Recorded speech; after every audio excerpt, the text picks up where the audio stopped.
Hewersdorf, Germany. It's a pretty little village, heritage buildings, a 13th century church, oh yes, and a death sentence. For this is a community living on borrowed time. Mayor Horst Bruckmann.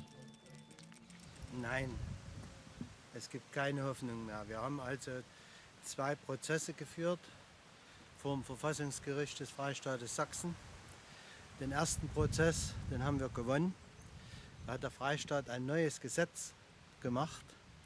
Und dieses neue Gesetz ist im zweiten Verfahren bestätigt worden, sodass also hier keine Hoffnung mehr besteht, den Ort zu erhalten. Already some homes here have been demolished, and here's the reason why: the neighbouring lignite mine. It may be inefficient, subsidised, and produce highly polluting brown coal, but the state government has decided the American multinational that owns it can bulldoze Hewersdorf to expand the mine's operation.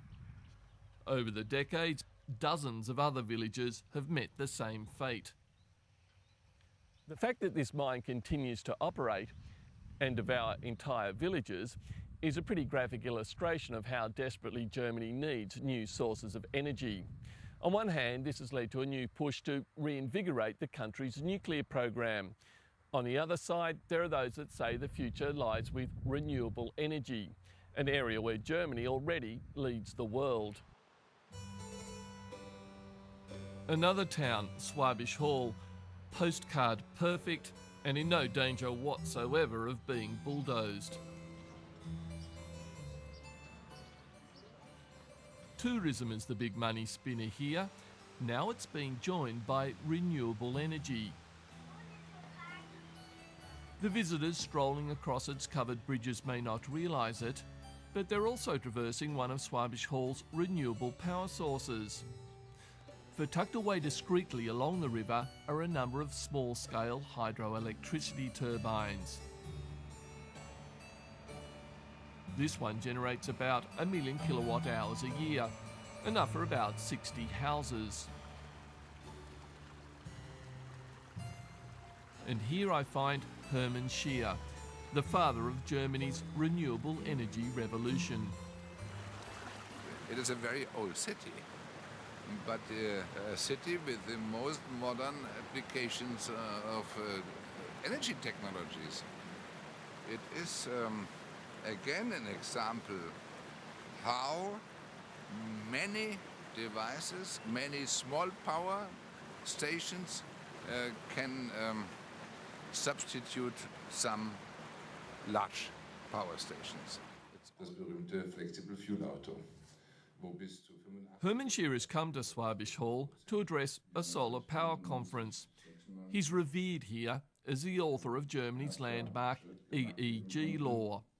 This law compels power companies to buy electricity at above market prices from anyone using renewable technology to generate it. The result?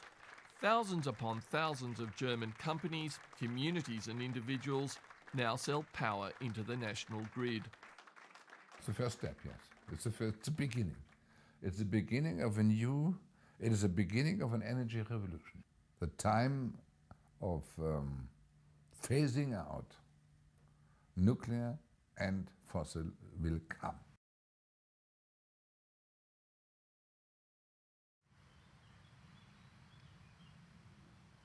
The renewable revolution has already come to the village of Junda. The dairy cows here are now producing more than milk. Their manure helps power the town's new biogas plant, although the main raw material is a purpose-grown cereal crop produced by local farmers grateful for a new market. The mixture is fermented in large vats producing methane. The smell is yeasty, a little like a brewery. The methane powers generators, the electricity is sold into the national grid. And there's a more direct benefit. Excess heat warms water that's then reticulated throughout the village.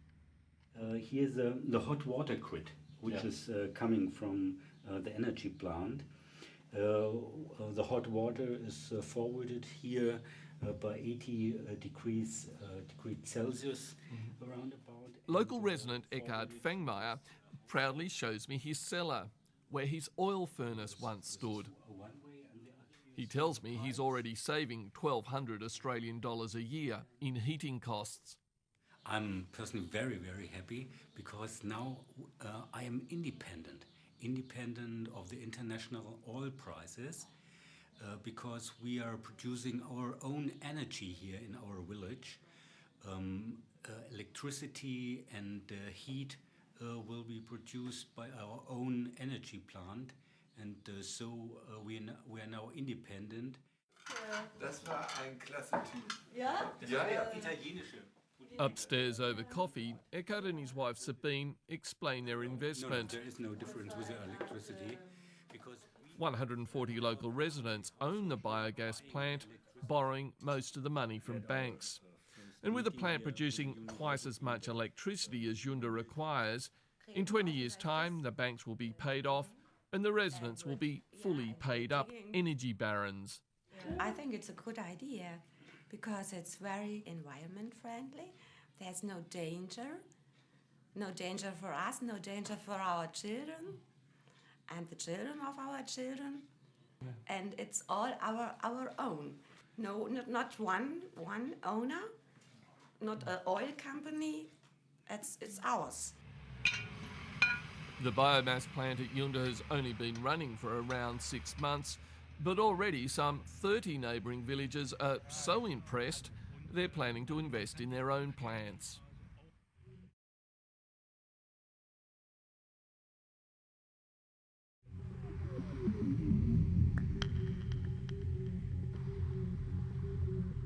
Germany is now the world leader in renewable energy. 10% of its electricity requirements are now supplied by wind, solar, biomass and small hydro. That will grow to 20 to 25% within 15 years, when nuclear is scheduled to be phased out. This energy revolution can, in large part, be attributed to Hermann Scheer. As a young politician in the 1980s, his opposition to nuclear power led him to explore the possibilities of renewables. And it was a surprise to me that there was no politician, not in my country and not in other countries, who was really committed. If that issue is so important, then I should do that. It was a question of personal responsibility. We're using very thin silicon. We want to make the light stay in the silicon, so we do that here. The EEG law has also led to a boom in solar power. Near Leipzig, I find a brand spanking new solar panel factory run by Australians, using groundbreaking technology developed over 10 years in Sydney, but now majority owned by Germans. It uses crystalline silicon, which is what has been used predominantly in the industry for a very long time. But we found a way of using a much thinner layer of the same material. So we get all the benefits without all the costs. Germany's support for renewable energy is sucking in technology from around the world. When we were looking at promoting exactly this business in Australia, one of the key risks that made it difficult was the marketing risk. And people in Australia largely don't have any idea of how big the market is for renewable energy. To give you to put that into context, as we are ramping up this business in early 2006, we have already sold the entire output through the end of 2010. You know, nobody in Australia would believe that. It's a market that's set to grow as Italy and Spain move to introduce laws similar to Germany's. That means Germany is not just developing a new source of power, it's building an export industry. Look, I think inevitably everywhere in the world will need to embrace these sorts of technologies. The options are not that great. We got, with the help of this law, a renewable energy industry which has now 170,000 people employed, a new industry. That means if you compare this with the money which made that possible, or that makes that possible, it became the most cheap public industrial and job promotion program ever happened.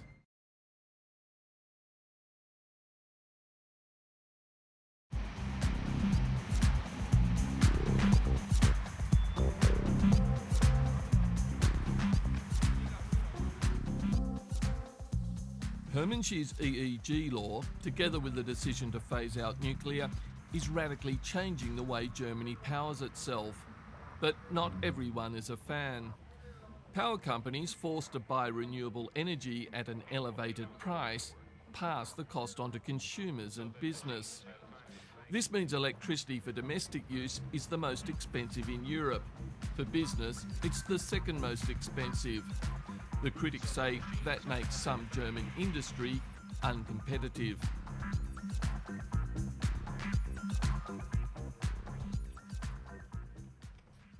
Joachim Pfeiffer is the energy spokesman for the Christian Democrats, winners of the recent federal election, and now the senior partner in government with Hermann Scheer's Social Democrats.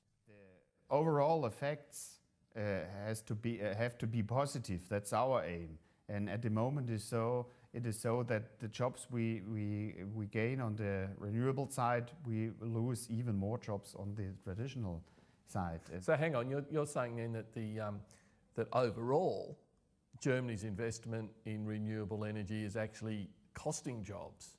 The overall effect is at the moment still negative. I come to this energy expo in Berlin in order to find out who's right, Hermann Scheer or Joachim Pfeiffer, whether renewables are a boost or a drag on the German economy.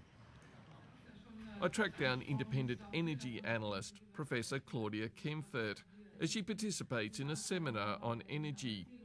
She says renewables add an extra 5% to German electricity bills, although they're already cheaper than German coal. She says the net economic impact is positive. We have a booming renewable energy branch in Germany, which already has in 2005 157,000 people, starting from 30,000 in 1998. So we have a strong increase of employment in this sector, but it's also the case that we are exporting a lot to other countries. For example, wind energy is going to California, to all over the world, so it's also an export increase of 5% in the last year alone.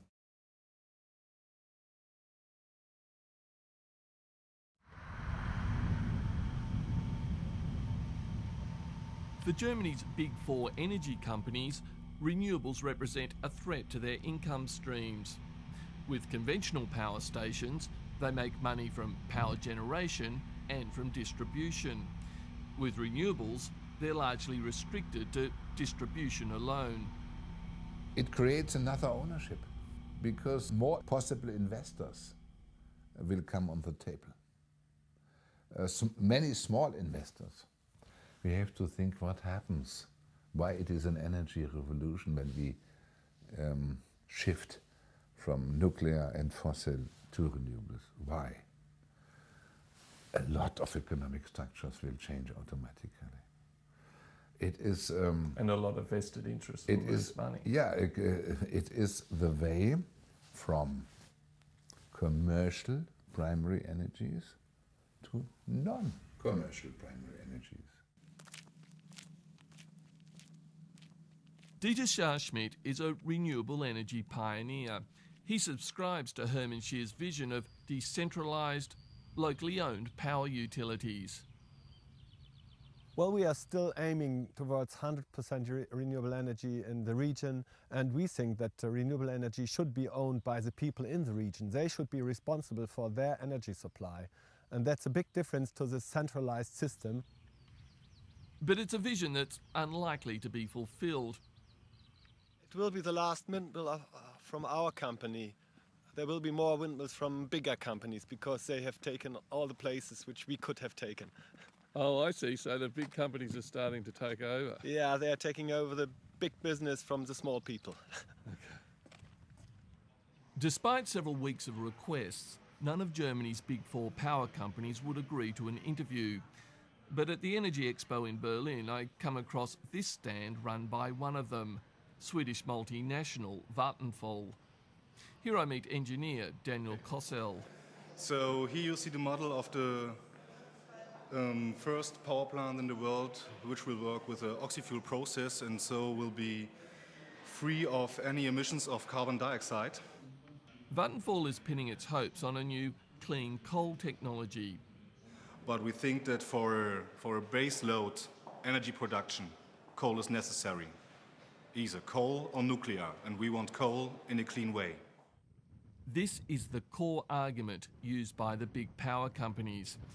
They say when the wind doesn't blow and the sun doesn't shine, renewables can't guarantee supply. And because electricity itself cannot be stored on a large scale, they say for the foreseeable future, renewables can only fill a minor top-up role. It is absolutely necessary that you have baseload plants for a safe energy production. And you can't have baseload plants at this time with renewable energies. And therefore, you need big plants, big conventional plants, power plants.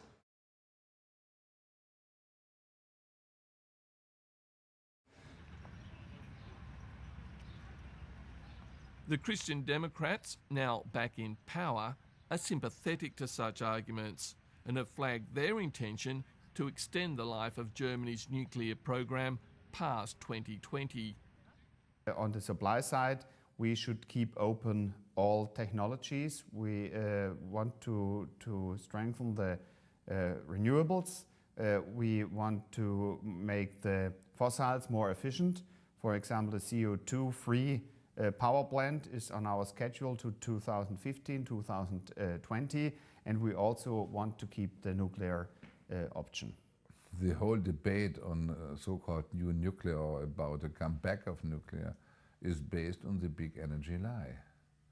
And the big energy lie is that renewables would not enough. It's a radical view, but Hermann Scheer is prepared to challenge conventional wisdom. He says renewables alone can meet Germany's entire energy needs because hydro and biomass can guarantee supply when wind or solar are not available. He says the power companies oppose renewables for financial, not technical reasons. The primary energy business will disappear. Will disappear. That is one of the big problems the energy system of the day has with renewables. But they don't confirm it. They try to denounce the technological availability, and they never confirm their real concern based on their own interest. The German coal is... Independent analyst Claudia Kempfert says renewables can supply half the country's energy requirements within the foreseeable future. No, it could go higher. We also estimate that there's an efficiency increase and the energy demand will decrease over time, so that 50% of the total electricity production can come from renewable energy in Germany in 2050 already. But such a target could only be reached with the continuation of Hermann Scheer's EEG law, compelling power companies to buy renewable energy at a set price. And with a change of government, that law is under threat of modification. We have to make the renewables efficient and we have to make them competitive. We don't want to subsidize the renewables forever. And so we have in our coalition treaty that in the year 2007 we are going to revise this law and look if it's still efficient. The most important question is how long do we need? Because if this development is postponed and postponed again and again and hindered by intentionally by barriers, then we will lose the race against time. The decisive question is to introduce it in a short run, because we don't have not so much time anymore for saving, for avoiding a global disaster created by the present energy system.